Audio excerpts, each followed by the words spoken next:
Ça, c'est moi dès ma plus tendre enfance sur une moto, encouragée par la passion du daron. Depuis toute petite, je suis absolument passionnée par les motos et vous le savez si vous me connaissez un minimum. Tourner la tête dès que j'entends un moteur, ça fait clairement partie de mon quotidien. Et évidemment, je vais pas tarder à passer mon permis moto. Qui dit aimer la moto dit naturellement aimer les courses de moto et j'ai déjà eu la chance d'aller voir 2 grands prix dans ma vie, un à Misano et l'autre à Barcelone.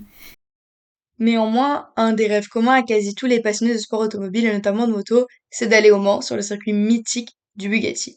Et cette année, j'ai pu réaliser ce rêve, mais non seulement ça, j'ai surtout vécu l'un des meilleurs week-ends de ma vie en vivant la première victoire française en France en catégorie reine. Mais avant de vous montrer tout ça en images, laissez-moi rembobiner un peu.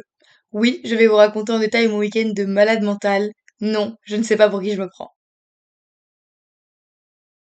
Donc après un départ bien trop tôt pour un vendredi, comme le témoigne cette sublime vidéo, et avec du Bad Bunny dans les oreilles pour nous remonter un peu le moral, nous voilà enfin arrivés au Mans. Vous vous dites certainement, et à raison d'ailleurs, que c'est soit un petit village qui vit qu'au rythme des courses, soit une ville bien laide que personne n'a envie de visiter. Le Mans, en fait, c'est hyper mignon. Genre, pardon, notamment le vieux Le Mans, c'était vraiment adorable. Comme ce petit chat d'ailleurs, regardez-le moi bien, il est trop mignon. Bon, place à ce qui nous intéresse tous, parce qu'on n'est clairement pas venu faire du tourisme dans la Sarthe en fait. Place au circuit Bugatti. Clairement, s'il y a bien une chose qui m'a énormément surprise, c'est le monde. Évidemment, j'étais prévenue en disant que le Mans c'était le circuit où il y avait le plus de monde, surtout le calendrier, etc. Mais vous n'êtes jamais prêt au monde du Mans. Et donc évidemment que j'étais persuadée qu'on allait battre le record. Enfin, c'était logique. Bam, un peu de Moto 3, Moto 2, regardez-moi ça, comme ça slay en fait. Slay. J'avais déjà clairement des étoiles dans les yeux, on va pas se mentir. De toute façon, en arrivant au circuit, en voyant, vous savez, le petit pneu de la courbe Dunlop, j'ai déjà chié les masses. Donc évidemment que ça allait pas être les seules larmes du week-end en fait. Vous rêvez pas d'ailleurs, c'est un merveilleux ciel bleu qui s'est offert à nous en ce samedi.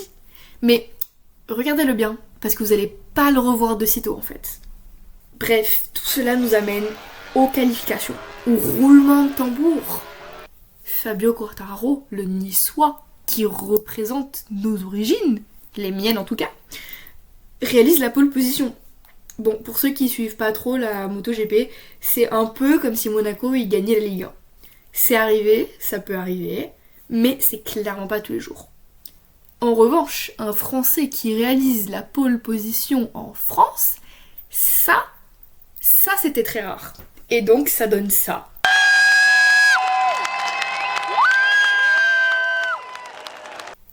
Bon, je vais passer sous silence ces 2 courses, puisqu'il réalise une 4ème position le samedi, en partant premier, hein, et qui tombe le dimanche.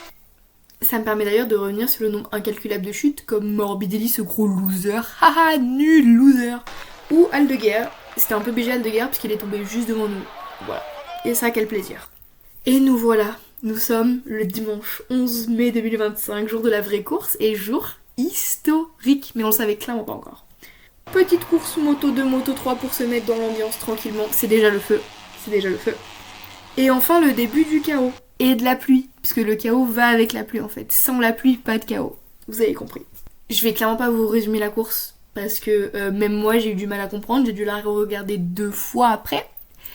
Donc impossible pour moi de vous la résumer. On comprenait tellement rien qu'on s'est mis la course sur nos portables. On avait Canal Plus sur notre putain de portable avec les motos qui passaient devant nous.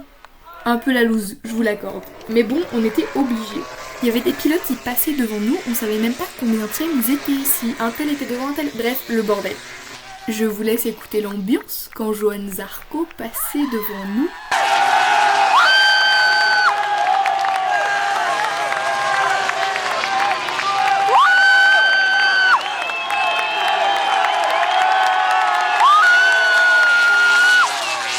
Ça, c'est mon public français, ça. Quand tu passes la ligne d'arrivée en première position, c'est vraiment un sentiment que je peux pas expliquer parce que je pense que c'était le rêve de tout supporter de moto, de tout fan de moto, de vivre ce que j'ai vécu parce que c'était vraiment aberrant, c'était magique, enfin, c'est indescriptible. Les gens se prenaient dans les bras, d'autres pleuraient, enfin, moi la première d'ailleurs. Mais c'était vraiment fou. Aucun Français avait jamais gagné en fait en catégorie reine en France sur nos terres. Et j'ai assisté à ça et c'était exceptionnel. Merci d'avoir pris un peu de votre temps pour m'écouter parler de ma passion. Plein de bisous!